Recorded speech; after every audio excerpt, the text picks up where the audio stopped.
ओम शांति। आज की ये जो विषय है वो है खुद को हर परिस्थिति में निश्चय बुद्धि कैसे रखें। सबसे बड़ा जो निश्चय है वो है कि मैं आत्मा हूँ। दूसरा निश्चय है कि मेरा घर परम धाम है। तीसरा सोमान जो मुझे बाबा ने दिया है कि मैं संसार में सबसे स्पेशल हूँ, पूर्वज हूँ, मैं देवता आत्मा हूँ। अब मुझे वापस अपने घर जाना है। निश्चय का ही पेपर आएगा।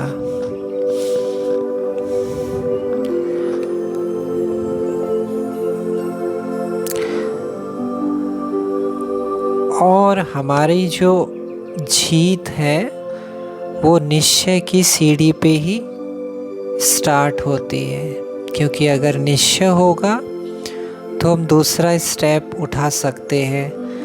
हमारे साथ क्रिटिसाइज हो, हमारा विरोध हो, हमारा अपमान हो, हम पे मेंटलिटी का प्रेशर हो,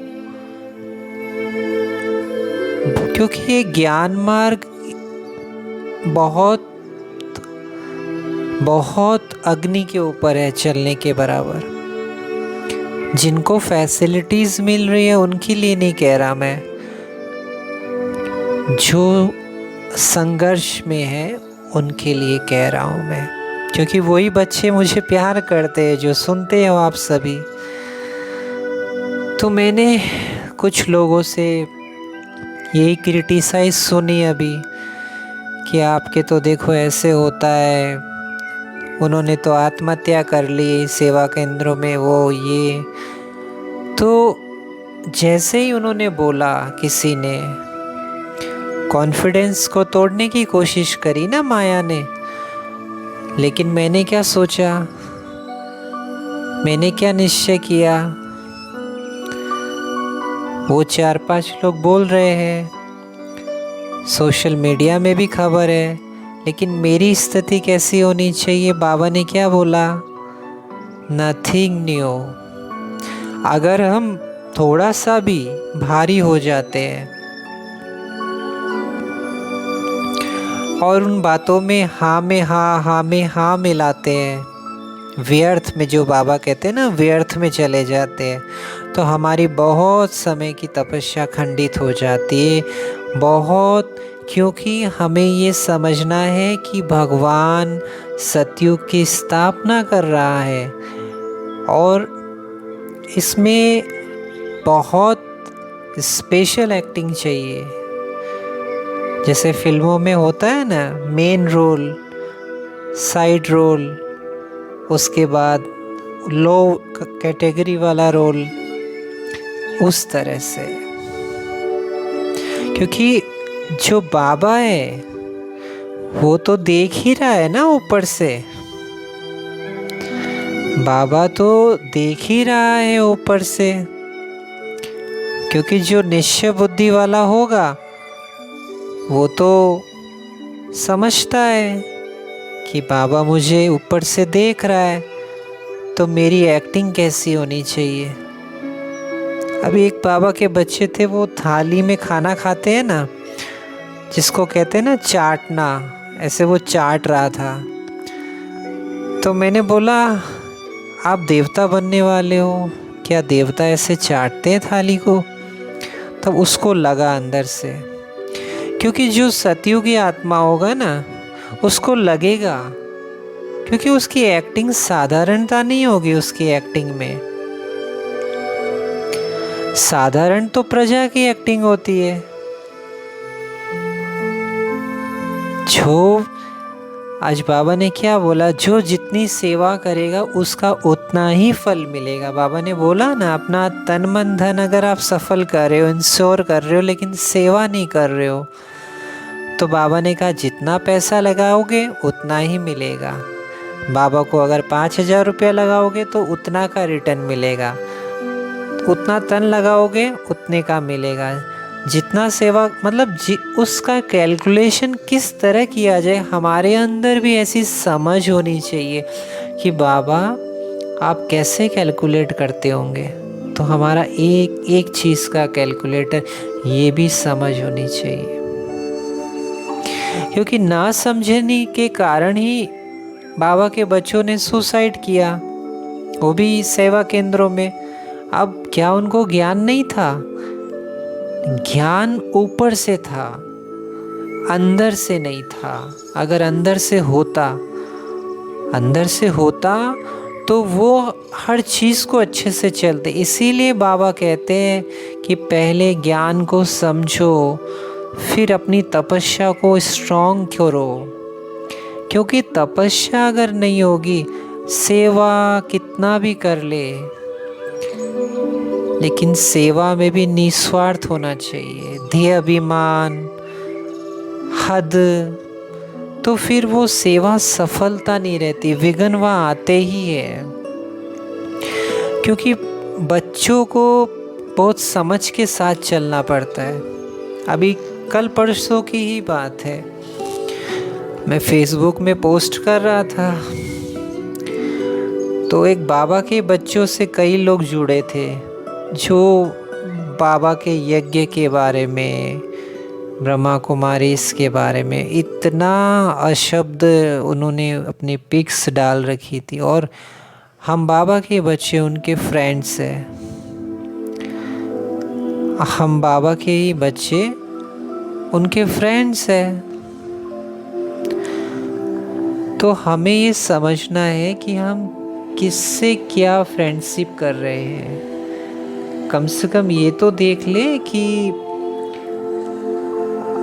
वो ब्रह्मा कुमारी से सही बच्चा है कि नहीं है। कई मुझे भी भेजते, आप लोगों को भी मतलब देखिए, मैं तो ऐसे ही है, जो बाबा का होता है उसी को सेलेक्ट करता हूँ, अन्यथा मैं एक्सेप्ट नहीं करता हूँ। क्योंकि फिर उनकी फिल्में पोस्ट, उनके डांस वाले वीडियोस आ जाते बाबा के बच्चों में, तो हम तो बेहद में हैं, हमारा तो लाइफ स्टाइल ही अलग है। तो ये भी समझ होनी चाहिए। हाँ, जिनको अपने घर गृहस्थ में उनकी मजबूरी की बात अलग है, जो निर्बंधन है, जिनको किसी का कोई भय नहीं है, निडर आत्मा है, उनकी बात अलग है। तो मैंने लिखा, उन्होंने काफ़ी ऐसे पोस्ट डाले कि ब्रह्मा कुमारी इसके वहाँ पे ऐसा होता है, ऐसा नहीं होता है, ये लोग ऐसे हैं जो। तो मैंने लिखा कि क्या धर्म, क्या ज्ञान किसी की बुराई करना सिखाता है? तब उन्होंने साइड में अलग से उन्होंने मैसेंजर में मैसेज किया कि चुप रहा कर, ज़्यादा बोलने की दरकार नहीं है। ये देखिए, आपका उनका लैंग्वेज देखिए कैसा आया। क्योंकि कोई भी इंसान अगर किसी को किसी चीज़ की गलती बताएगा तो उसमें भी सभ्यता होगी। बाबा ने बोला ना, किसी को भी चेक करो तो एक रॉयल सभ्यता से चेक करो। हमने तो कभी किसी की बुराई करके पोस्ट नहीं डाला।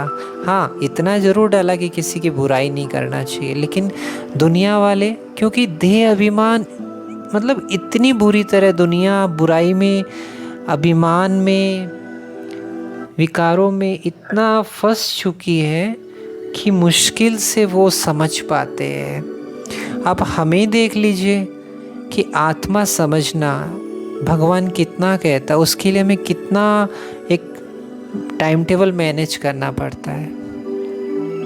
मैं खुद 2-4 दिन से मैंने फ़ोन बंद करके रखा था। इतना मतलब 2-4 दिन की तपस्या देखिए कि खुद को आत्मा देखना, उसके बाद बैठना, साइलेंस में खुद को देखना, कंसंट्रेशन से बैठना, उसके बाद ट्रैफिक कंट्रोल करना, मेडिटेशन म्यूज़िक यूज़ करना, फिल्में, न्यूज़ चैनल उनसे बचना, सड़क पे भी चलते हुए मन इधर उधर जा तो नहीं रहा अपने बाबा की याद, उस मतलब ऐसी तपस्या चाहिए। जो मम्मा ने किया तभी तो वो राधा कृष्ण बनेंगे, और तभी तो हम ऐसी परिस्थितियों का सामना कर सकेंगे।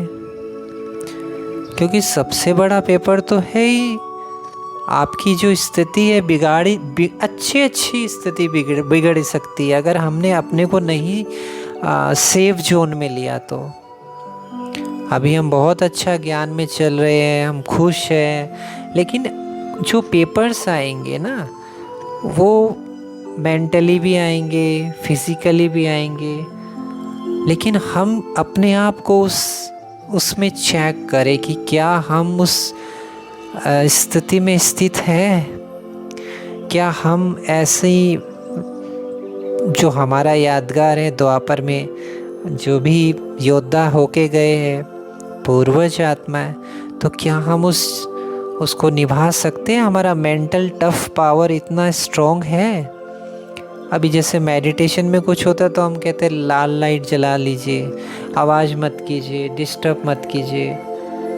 जब हम अभी छोटी छोटी बातों में इतना हैरेस हो जाते हैं, तो क्या हम आने वाले समय में, जो बाबा ने भी कहा है कि तुम्हें अंत समय सेवा भी याद नहीं आनी चाहिए, एक बस उस कॉन्शियस में आत्मा रहना, उस कॉन्शियस में बाबा को, उस परम धाम को देखना, बिल्कुल कर्मेंद्रियों जीत होके, वो जो याद है ना वो ही बाबा कैच करता है। ऐसे कच्ची सी याद, जैसे होता है ना एक कच्चा आम है, जैसे आप आम के पेड़ को देखते हैं, एक होता है जब वो आम पक जाता है, तो वो जो याद होगी वो ही बाबा अंदर से जो डीप, जैसे होता है ना प्रार्थनाएं जब मंदिर में की जाती है, एक होता है हाथ जोड़ लेते हैं, अगरबत्ती कर लेते, एक होता है वो जो भक्त है ना एकदम सच्चे मन से भूखा प्यासा, जैसे यात्रियों में देखते हैं ना वैष्णो देवी में कई ऐसे लोग होते नंगे पैर जाते हैं, कितनी उनके अंदर डेडिकेशन होती है, वो भी तो बाबा सुनता ही है ना, भले ही वो हमारी यादगार मूर्ति हो। तो दो तरह की भक्ति होती है, एक होती है सिर्फ हल्की, उसी तरह हमारी भी याद बाबा देखता है, सेम वही चीज़ है, बस डिफरेंस है कि वो उस लेवल की, तो हमारी जो याद है वो कितनी कॉन्शियस है। इसलिए बाबा भी बोलते हैं ना, कम बोलो, धीरे बोलो, मीठा बोलो। तो सबसे बड़ी चीज़ है कि कोई हमें कितना भी बोले कि देखिए यज्ञ में ये हो गया, ऐसे समाचार आ रहे ब्रह्मा कुमारी इसके बारे में, तो उस समय आप ये याद रखिए कि मम्मा को, बाबा को फॉलो कीजिए। बाबा हमेशा बोलता है मम्मा बाबा ने क्या कर्म किया, उस समय तो बहुत फिगन था, अभी तो कुछ भी नहीं है, अभी तो एक प्लेटफार्म है। मम्मा कोर्ट में गई, मम्मा ने कितना कुछ फेस किया, क्योंकि मम्मा को निश्चय था कि ये बाबा का यज्ञ है, ये भगवान का, शिव बाबा का यज्ञ है, मैं सोमान था। तो जो भी परिस्थिति है हल्की रह के, ओम शांति रह के फेस किया, न कि किसी ने कुछ बोला फिर बातों में चले गए, फिर अपनी एनर्जी फिर बाबा की, ऐसी स्थिति नहीं रखे। और जो बुराई कर रहे हैं वो तो बाबा ने कहा है लास्ट में वो खून के आंसू रोने हैं, शुभ भावना, क्योंकि जीत तो होनी है। क्योंकि बाबा देखो सारी दुनिया में हमारे अंदर कैसी फीलिंग होनी चाहिए कि बाबा आपकी प्रत्यक्षता कैसे होगी, कब दुनिया आपको गाली देना बंद करेगी। तो वही तो चीज़ है ना, वही तो निश्चय, वही तो प्यार है, वही तो एक यज्ञ के प्रति फीलिंग होनी चाहिए। हम परिवार के लिए कितना कुछ करते हैं, एलईडी लेके आते 40-40 हज़ार, 1-1 लाख के, लेकिन बाबा के यज्ञ में देने के लिए भी हम कितना सोचते हैं। जो फ्री है उनकी बात है, जिनके पास, ये निश्चय बहुत बड़ी चीज़ है जी, बहुत बड़ी चीज़ है। तो खुद में रखे, बाबा में रखे, ड्रामा में रखे, और जहाँ कहीं भी है व्यर्थ अगर आ रहा है, ड्रामा चल रहा है, उसको साक्षी होके देखिए। आपके हाथ में लो एंड पावर है, कोई बात नहीं, नहीं है, शुभ भावना, उलझिए मत, क्योंकि नथिंग न्यू का पार्ट बहुत हल्का नहीं है, बहुत बड़ा है। ठीक है, ओम शांति।